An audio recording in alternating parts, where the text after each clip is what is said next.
Welcome back to Sacred Arc, a podcast about life, loss, and the soul in between. I'm Kimberley, intuitive grief guide, death doula, licensed esthetician, and whether I wanted to be or not, a lifelong student of grief.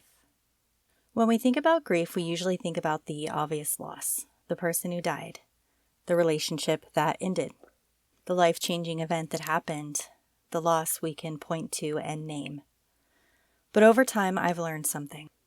The first loss is often only the beginning. Because grief rarely arrives alone, and it tends to bring other losses with it. Losses we never expected. Losses no one warned us about, and losses that sometimes hurt almost as much as the original loss itself. And I think this is one of the reasons grief can feel so confusing, because while everyone else sees the death, the divorce, the diagnosis, the tragedy, the grieving person is often carrying dozens of secondary losses that remain invisible. The loss of identity, the loss of certainty, the loss of friendships, the loss of traditions, the loss of a future you thought you would have, or the loss of who you used to be. And what I've noticed throughout all of the conversations this season is that while everyone's story is different, there is often a common thread underneath all grief: love. Because grief is not simply about loss, it's about attachment, it's about connection. It's about the places where love existed, and because every relationship is different, every grief story looks different too. One thing I hope people take away from Sacred Arc is that grief doesn't follow a script. There is no correct way to grieve, no universal timeline, no emotional checklist, no finish line. Some people cry every day, some barely cry at all. Some want to talk constantly, some become quiet. Some need community and some need solitude. Some find comfort in faith and others question everything they believed. None of those responses are wrong, they're human. And I think one of the most harmful things grieving people experience is feeling like they're doing grief incorrectly, especially when their grief doesn't look like someone else's. But grief reflects the relationship, and every relationship is unique. So why wouldn't grief be unique too? One of the most common secondary losses people experience is the loss of identity, and we did an earlier episode on this. Because when someone important dies, the question often becomes, who am I now? A wife becomes a widow, a husband becomes a widower, a parent loses a child loses a parent, a caregiver is no longer caregiving, a partner is suddenly alone. The role changes overnight, but emotionally the transition takes much longer. I think many grieving people feel like strangers to themselves for a while, because loss doesn't only remove someone from our lives, it changes the way we understand ourselves. And sometimes part of healing involves meeting a version of yourself you never expected to become. One of the hardest second losses is grieving a future that never happened. The future vacations, the future conversations, future holidays, the future grandchildren, the future anniversaries, the future memories. When someone dies, we don't only lose the person, we lose all the moments we thought were still ahead of us. For parents, it might be the future they imagined for their child. For widows and widowers, it may be growing old together. For siblings, it may be future family gatherings, kids growing up together. For grandparents, it may be milestones they never get to witness. Those future losses can be surprisingly painful because they represent possibilities that disappeared literally overnight. After a major loss, many people describe losing their sense of safety, because once something unimaginable happens, you realize unimaginable things can happen. The world may look the same, but it doesn't feel the same. Many grieving people become more anxious, more protective, more aware of how fragile life truly is. After losing someone you love deeply, it's common to find yourself worrying more about the people still here, because grief changes your relationship with certainty. There's another second loss that I think many grieving people experience but don't always talk about openly. And that's the loss of wanting to participate in life the way you once did. And we did touch on this season in some of our stories that were shared. Not necessarily wanting to die, but not necessarily caring if you lived either. Those are two very different things. I remember after losing my son, there were periods where I felt completely exhausted by life. Not physically, emotionally, spiritually, existentially. Everything had changed. The future I thought I was living toward was gone. The person I loved the most was gone. And there were days where waking up felt less like a gift and more like something I simply was forced to endure. I remember thinking if I didn't wake up tomorrow, I'd be okay with that.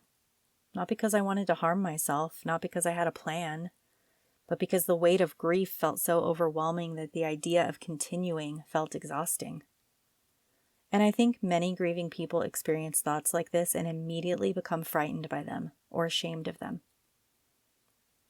But what I've learned is that there's a difference between I don't know how to keep carrying this pain and I want to end my life.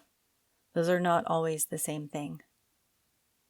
In the early days, especially, many grieving people are trying to figure out how to survive a reality they never wanted. And sometimes that can create thoughts that sound like, I don't want to do this anymore. I don't know how to keep going, or what's the point? I wish I could just sleep until this is over. And while those thoughts can be a normal part of intense grief, it's also important to say this. If those thoughts become persistent, if they become active, if you begin feeling like you may act on them, if you no longer feel safe with yourself, that is the moment to reach out, to tell someone, to seek support, to seek professional help, because you do not have to carry that alone. I also remember getting tired of people constantly asking, how are you doing? And one day I had enough and started joking that, well, I didn't drive my car off a cliff today. And it had the reaction I wanted. It shut them up, although it probably hurt their feelings. At the time, it was sarcasm, frustration, a way of communicating how impossible the question felt. But if I'm honest, there was also a piece of truth underneath it. Because grief had stripped life down to survival. And sometimes surviving one day felt like an accomplishment. I remember telling my grief therapist that. And she quickly let me know that wasn't the healthiest answer to keep giving people. And she was right. But I also think it revealed something important. Many grieving people are carrying thoughts they don't know how to express. And humor sometimes becomes a way of speaking pain out loud, without fully admitting how much it hurts. Another thing I wasn't prepared for was how obsessive grief can become. After trauma, the mind often replays. Not because we're choosing it, but because the brain is trying to make sense of something that feels impossible to understand. For me, I would replay the night Isaac died over and over again. The phone calls, the details, the moments leading up to it, the things people said, the things I wished had happened differently. And I would especially replay the image of him being taken from the house. The gurney, the black bag, the finality of it. As though somehow replaying it enough times would eventually produce a different ending. But it never did. Instead, I found myself trapped in a loop, reliving the worst moments repeatedly, giving them more space in my mind than all of the beautiful years that came before them. And eventually I realized something. The replaying wasn't helping me stay connected to my son. It was keeping me connected to the trauma. Those are not the same thing. So I began working on gently interrupting those loops. Not by pretending they didn't exist, not by forcing positivity, but by consciously replacing those images when I could. When my mind brought up the black bag, I would try to remember him laughing. When my mind replayed the worst night of my life, I would intentionally bring forward a memory of one of the best days. Not because I was denying reality, but because I didn't want trauma to become the only story my mind remembered. And over time, I learned something that I think applies to grief as a whole. The goal is not to get rid of grief. The goal is not to outrun it. The goal is not to pretend it doesn't exist. The goal is to learn how to walk beside it, to carry it differently, to stop fighting it, to stop letting it consume every corner of your life. Because grief is part of the story, but it's not the entire story. And eventually I stopped trying to drag grief behind me. I stopped trying to outrun it. I stopped trying to defeat it. Instead, I've learned to walk with it hand in hand. Some days heavier, some days lighter. But always with the understanding that grief was born from love and love deserved a place in my life. There's another part of grief that people rarely talk about, but it happens often. Sometimes grief changes friendships. Sometimes people disappear. Sometimes people don't know what to say. And sometimes relationships that once felt close suddenly feel distant. And that can create another layer of heartbreak. Not because people are intentionally cruel, but because grief often exposes which relationships can hold hard conversations and which ones cannot. Many grieving people find themselves feeling abandoned by people they expected to stay, and supported by people they never expected at all. Before loss, many things feel uncomplicated, but after loss, even ordinary moments can carry emotional weight. A holiday, a birthday, a song, a photograph, a familiar restaurant, an empty chair. Life becomes divided into before and after, and even joyful moments may carry sadness alongside of them. Not because you're broken, but because grief teaches us that two emotions can exist at the same time. You can be grateful and heartbroken, hopeful and sad, or healing and grieving. One of the biggest second losses is certainty itself, the belief that life will go according to plan. The belief that good people are always protected. The belief that tomorrow is guaranteed. The belief that we have more time. Grief often dismantles those assumptions. And while that can feel frightening, it can also deepen our appreciation for the present. Because once you've experienced loss, you often understand something many people spend their lives avoiding, that nothing is promised. There's another part of grief that I think deserves more honesty, and that's the thoughts we have that don't always match the kind of person we know ourselves to be. Because grief can bring up thoughts that feel shocking, thoughts that feel selfish, thoughts that feel unfair, thoughts that can leave us carrying another layer of guilt on top of the grief itself. I remember realizing this after losing my son, that grief doesn't always bring out our most polished thoughts. Sometimes it brings out our most human ones. You might see a parent screaming at their child, ignoring them, hurting them, taking them for granted, and find yourself thinking, why do they get to be a parent and I don't? You might see a child acting out, getting into trouble, making reckless choices, and think, why does that child get another chance when my child doesn't? You might hear about someone who treated their spouse terribly, cheated, abused them, neglected them, and think, why is that person still here when my husband or wife was a wonderful partner? You might even catch yourself thinking, why couldn't it have been someone else? And the moment those thoughts appear, many grieving people immediately feel ashamed. Because we're taught that good people shouldn't think things like that. But I don't think those thoughts usually come from cruelty. I think they come from heartbreak. I don't think they're actually about wanting someone else to suffer. I think they're about desperately wanting your person back. Because underneath those thoughts is often something much simpler. This feels unfair. And honestly, sometimes it is unfair.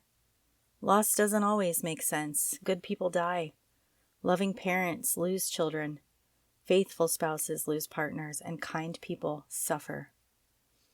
And when we're confronted with that reality, the mind starts looking for comparisons, looking for logic, looking for some explanation that makes the world feel balanced again. But grief rarely operates in a world that feels balanced. I think many grieving people feel guilty because they assume these thoughts mean something terrible about them, but I don't think they do. I think they reveal the depth of the wound, the depth of the love, and the depth of the longing. The key is recognizing that a thought is not the same thing as a wish. A thought is not the same thing as an intention, and a thought is not the same thing as who you are. Grief can produce thoughts that we would never have had before the loss. And part of healing is learning not to judge ourselves for every painful thing that passes through our minds. Because if we're honest, many grieving people have looked at the world and thought, why them and not my person? Not because they truly wanted someone else's tragedy, but because they love someone so deeply that their absence still feels impossible to accept. And I think there's something important about bringing those thoughts into the light, because shame grows in secrecy. The more we believe we're the only ones having these thoughts, the more isolated we become. But when we recognize them for what they often are, expressions of heartbreak, rather than expressions of character, we can meet ourselves with a little more compassion. Because grief doesn't always make us think beautiful things. Sometimes it simply reveals how deeply we love someone who's no longer here. And that is a very human thing. I think one of the most healing things we can do is acknowledge these second losses instead of dismissing them. Because they're real, and they deserve to be grieved too. you are not only grieving the person.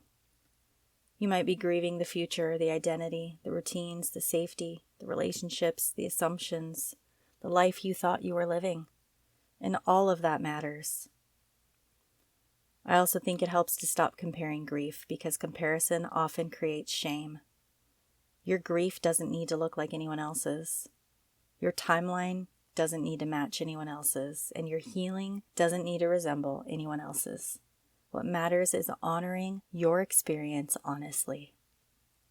Throughout every episode this season, whether we were talking about parents, children, siblings, partners, veterans, widowhood, family trauma, or survival, one thing kept appearing over and over again: love.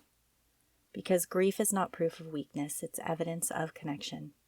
It tells us someone mattered, that a relationship mattered, that a life left an imprint.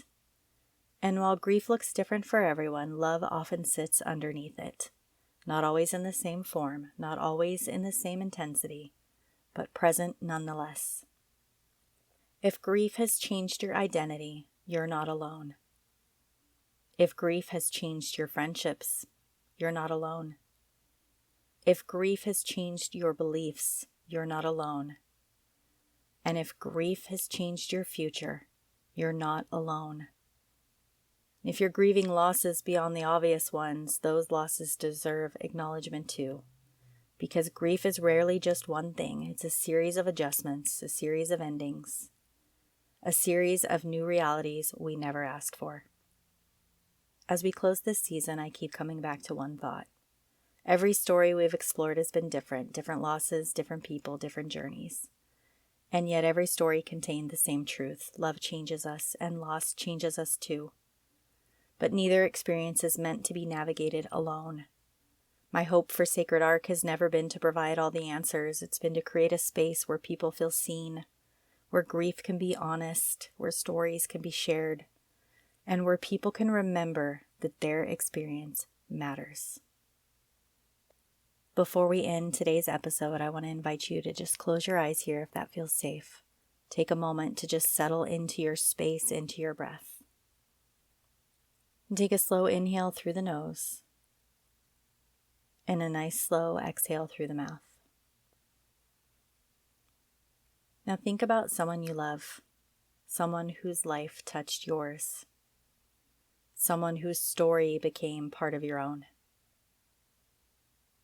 And remember, the pain of grief is not the only thing that remains. Love remains too. Memory remains. Meaning remains, and connection remains. Because grief might change the shape of our lives, but love always remains part of the story. This has been Sacred Arc. Thank you so much for listening, and I'll meet you again in the space between.